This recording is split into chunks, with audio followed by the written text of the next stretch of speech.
ஆய்ந்தகரத்தினை ஆணை முகந்தனை இந்தின் இளைம்பரை போல் ஏற்றினை நந்தி முகந்தனை ஞான கொழுந்தனை புந்தில் வைத்தடிய போற்றுகின்றேன். உச்சிஷ்ட மகா கணபதி எனக. அனைவருக்கும் வணக்கம். நான் உங்கள் ஸ்ரீ சுபம் விஜயகுமார். இன்றைக்கி நம்ம ஒரு செட் ஆஃப் வீடியோஸ் பார்த்துட்டு வந்துட்டுருக்கோம். அந்த சீரியஸில் இன்றைக்கி நம்ம பார்க்க போகிறது லக்னத்தில் சனி பகவான் நின்றால் என்ன பலாபலன்கள், என்ன நன்மையை கொடுக்கும், இருக்கக்கூடிய தீமைகள் என்னவா, ஒரு சில தீமைகள் இருக்கும், அதையும் சேஃப்டி பண்ணுறது எப்படி அப்படிங்கிற வீடியோவை பார்த்துருவோம். முதல்ல லக்னம்னா என்ன அப்படின்னு புரிஞ்சுக்கிறதுக்காக ஜாதக கட்டத்தில் 12 ராசி இருக்கும். அதில் ஏதோ ஒவ்வொருத்துக்கு லக்னம் மாறும். அந்த லக்னத்தில் லானு போட்ட இடத்துல சனி பகவான் நின்றால் என்ன பலன், ஆல்ரெடி புதன் இருந்தால் என்ன, சூரியன் இருந்தால் என்ன, சுக்கிரன் இருந்தால் ஆல்ரெடி போட்டாச்சு. இந்த பின்னாடி கூட இந்த பிளேலிஸ்ட்டோட அட்டாச் பண்ணுறேன், மற்ற கிரகங்கள் பார்க்கறதுக்கு பயன்படும். அப்புறம் ஒரு சிலருக்கு ஒவ்வொரு மேச லக்னம் என்ன, ஒவ்வொரு லக்னம் தனித்தனியாக இருக்கும். அதற்குண்டான வீடியோ அந்த பிளேலிஸ்ட்டை பின்னாடி அட்டாச் பண்ணுறேன். அப்போ இப்போ நான் போட போகிற வீடியோ 12 லக்னத்தில் எந்த லக்னமாக இருந்தாலும் அந்த லக்னத்தில் சனி இருந்தால் ஓகே. 12 லக்னம் எந்த லக்னமாக இருந்தாலும் சூட் ஆகும். இது ஆண் பெண்ணை இழிவு பாலனுக்கும் சூட் ஆகும், அனைத்து வயதினருக்கும் சூட் ஆகிற மாதிரி தான் நான் ப்ரிப்பேர் பண்ணியிருக்கேன். அது கண்டிப்பாக உங்களுக்கு யூஸ்ஃபுல்லாக இருக்கும். இதில் ஒரு சின்ன விஷயம் சொல்லிடுறேன். ஒரு சில லக்னத்தில் லான் லக்னம் டேரெக்டாக போட்டிருப்பாங்க, அசெண்டன்ட் போட்டிருப்பாங்க, ரோமன் லெட்டர் 1 போட்டிருப்பாங்க. அதை நீங்கள் கொஞ்சம் பார்த்து தெரிஞ்சுக்கணும். ஜாதக நோட்டில் ராசி கட்டம் அம்ச கட்டம் இருக்கும். நீங்கள் ராசி கட்டத்தை தான் பார்க்கணும், அம்ச கட்டத்தை பார்க்கக்கூடாது. அதனால் ராசின்னு பாருங்கள். ஒரு சில ராசி முன்னாடி அம்சம் பின்னாடின்னு மாறி மாறி வரும், ஒரு சில அம்சம் முன்னாடி வந்துடும். சரி, ஃபஸ்ட்டு இந்த லக்னத்தில் சனி இருந்தால் இவங்களுக்கு நேர்மை வியாதி, ஒரு நீதிமான் அப்படின்னு சொல்லுவோம். ஃபஸ்ட்டு இந்த நேர்மை ஆட்டோமேட்டிக்காக அவங்களுக்கு அந்த ஒரு எண்ணம் இருக்கும், நேர்மையாக செஞ்சுருவோம், வறுமை இருந்தால் நேர்மை அப்படிங்கிற டைலாக்ல இவங்க தான் பேசக்கூடிய ஆட்கள். இவங்களுக்கு கடின உழைப்பாளி, அது இயற்கையாகவே இவங்களுக்கு ரொம்ப கடின உழைப்பை எழுந்துறாங்க.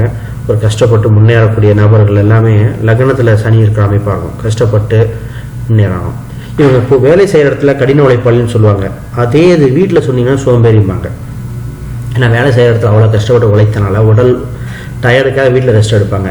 வீட்டில் இவங்களை சோம்பேறி, வெளியே இவங்களாம் கடின உழைப்பாளி. இந்த ஒரு மாறுபாடு இருந்துக்கிட்டே இருக்கும். சின்ன வயசுலேயே இளமையில் வறுமையெல்லாம் கற்றுக்கிட்டு அதுலேருந்து மீண்டு வரக்கூடிய வாய்ப்பு அதிகம். 30 வயசுக்கு மேலெலாம் ஒரு நல்ல ஒரு மெச்சூரிட்டி வந்துடும். லக்னத்தில் சனி இருப்பவங்களுக்கு 33க்கு மேலே யோகம் உண்டு. அதில் இவங்களுக்கெல்லாம் பார்த்தீங்கன்னு வச்சுங்களேன், நல்லா மீண்டு வரக்கூடிய அமைப்பு உண்டு. 33 வயது வரைக்கும் கொஞ்சம் அப்படி தான் இருக்கும். அதுக்கப்புறம் அனுபவம், இந்த நிறைய பேருக்கு நீதி கதைகள் சொல்கிறது, அட்வைஸ் பண்ணுறது, வழி நடத்துறதுலாம் இவங்க கரெக்டாக இருப்பாங்க. ஒரு சில தலைமை பொறுப்பு, பெரிய போஸ்டிங் சொல்ல முடியாது, சின்ன சின்ன போஸ்டிங்கில் இவங்க தலைவராக வந்துடுவாங்க. ஒரு சின்ன குடும்பத்துக்கு தலைவர், ஒரு சமுதாயத்துக்கு தலைவர், ஒரு சின்ன சங்கத்துக்கு சின்ன லெவலில் சொல்லணும், பிரபலம் இல்லாத சங்கம், அந்த மாதிரி டக்குன்னு தலைவர் போஸ்ட்டு கிடச்சிடும். ஆயுள் பலம் உண்டு, இதுக்கு உங்களுக்கு ஒரு ப்ளஸ் பாயிண்ட். ஆயுள் நல்லபடியாக இருக்கும், நிறைய இதை வாழக்கூடிய ஆள் படுவாங்க. இதில் ஒரு விஷயம் சொன்னேன், வர்மக்கலை, அதாவது வர்மம் சம்மந்தப்பட்ட கலை, பாரம்பரிய கலை, இதெல்லாம் இவங்களுக்கு இயற்கையாக விருப்பம் இருக்கும். அதெல்லாம் இவங்க ஒரு தலைமுறை இன்னொரு தலைமுறைக்கு கடத்துவதற்கு இவங்க பயனுள்ளதாக இருப்பாங்க. அது சார்ந்த விருப்பம் அதிகமாக இருக்கும். இவங்க பிறந்தோன்னே சொல்லியிருப்பாங்க அவங்க தாத்தா மாதிரிம்பாங்க. ஏன்னா இப்போ தான் தாத்தா பிறக்கும் பொழுது ஒரு தாத்தாவோ இந்த மாதிரி உறவினர் யாரோ ஒருத்தர் இறந்துருப்பாங்க, அவங்க மறு உருவமாக நீங்கள் பிறந்தீங்கன்னு ஒரு வார்த்தை சொல்லுவாங்க. தாத்தா பிறந்த உடனே நீ இறந்து நீ உடனே பிறந்த, சொந்தக்காரங்க ஒருத்தங்க இறந்து உடனே நீ பிறந்த, அவங்களே நீ வந்தே நாங்கள் சொல்லுவோம் அப்படின்னு சொல்கிற ஒரு கதைகள்லாம் உங்களுக்கு இருக்கும். உங்களுக்கு திருமணம் சம்மந்தப்பட்டதில் 7ஆம் இடத்துல சனி பார்க்கணும், திருமணத்தில் கொஞ்சம் தாமதம் ஏற்படும். பட் அந்த திருமணம் ஆனதுக்கப்புறம் வாழ்க்கை முறை நல்லாயிருக்கும். திருமணம் நடைபெறுவதில் தாமதம் இருக்க தவிர திருமணத்துக்கு அப்புறம் பிரச்சனைகள் குறைவாகத்தான் இருக்கும். குரு பார்க்க கோடி நன்மை போல் சனி பார்க்கறதுக்கு ஒரு சில பலன்கள் இருக்கும். தாமதப்படுத்தும், ஃபிக்ஸ் ஆனதுக்கப்புறம் நல்ல பாண்டேஜ் இருக்கும். இவங்களுக்கு திருமணத்துக்கு அப்போது இதை செக் பண்ணி பாருங்கள், நிறைய பேத்துக்கு சூட் ஆகுது. ஆணாக இருந்தாலும் பெண்ணாக இருந்தாலும் சரி, இந்த மாதிரி லக்னத்தில் சனி இருந்து கல்யாணம் ஆகிறவங்களுக்கு வெள்ள முடி இருக்கும். கல்யாணமாகும், அதாவது மணமேடையில் வெள்ள முடியோட கல்யாணம் பண்ணுவேன் அப்படின்னு சொல்லுவோம், இல்லை நிறைய முடின்னு சொல்லுவோம். அப்போ வெள்ள முடியோ நிறைய முடியோ ஆணாக இருந்தாலும் சரி, பெண்ணாக 1-2 வெள்ள முடி இருந்திருக்கும்.